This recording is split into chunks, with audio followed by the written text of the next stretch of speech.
Hello everyone, Ted smart এফএক্সের পক্ষ থেকে সবাইকে অনেক অনেক ভালোবাসা। আমরা এখানে আজকে এন্ট্রি করব রিভার্সাল এন্ট্রি। প্রথম এন্ট্রিটা আমরা বাই করছি কারণ আমাদের কালার চেঞ্জিং সাপোর্টে এসে মার্কেট ক্লোজ, এই জন্য আমরা এখানে বাই করছি। এসএনআর লেভেল আপনাকে বলছি যে এসএনআর লেভেল সবসময় মার্কেটের একটা প্রাণ বললেও বলতে পারেন, কারণ এসএনআর লেভেলের বাইরে মার্কেট কোনো কিছুই করে না। সো কালার চেঞ্জিং লেভেলে মার্কেট ক্লোজ জন্য আমরা বাই করছি এবং নেক্সট ক্যান্ডেলে আমরা সেল করব। যদি এখন যে অবস্থাতে ক্যান্ডেল আছে এই অবস্থাতে এই জোনে যদি মার্কেট ক্লোজ হয় তাহলে আমরা পরের ক্যান্ডেলটা সেল করব।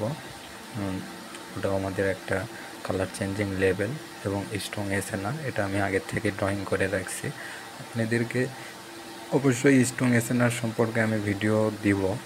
আমার চ্যানেলটাকে সাবস্ক্রাইব করবেন এবং লাইক করবেন।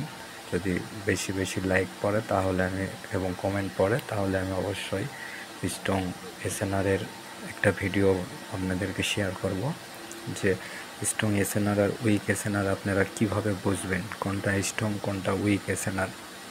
এসএনআর তো অনেক আছে মার্কেটে, তো স্ট্রং আর উইক বলে তো একটা কথা আছে।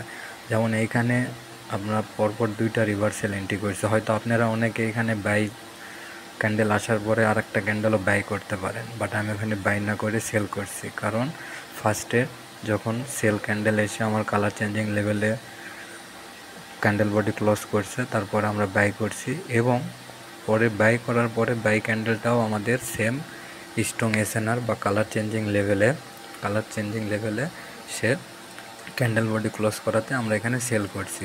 আমরা এখানে দুইটা রিভার্সাল এন্ট্রি করছিলাম, একটা বাই একটা সেল, দুইটাই আমাদের উইন।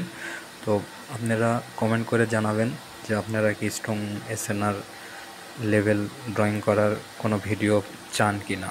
যদি চান তাহলে অবশ্যই আমি আপনাদের জন্য একটা strong SNR weak SNR drawing কীভাবে করবেন, কীভাবে স্ট্রং এসএনআর বুঝবেন, এটা নিয়ে একটা ভিডিও করব।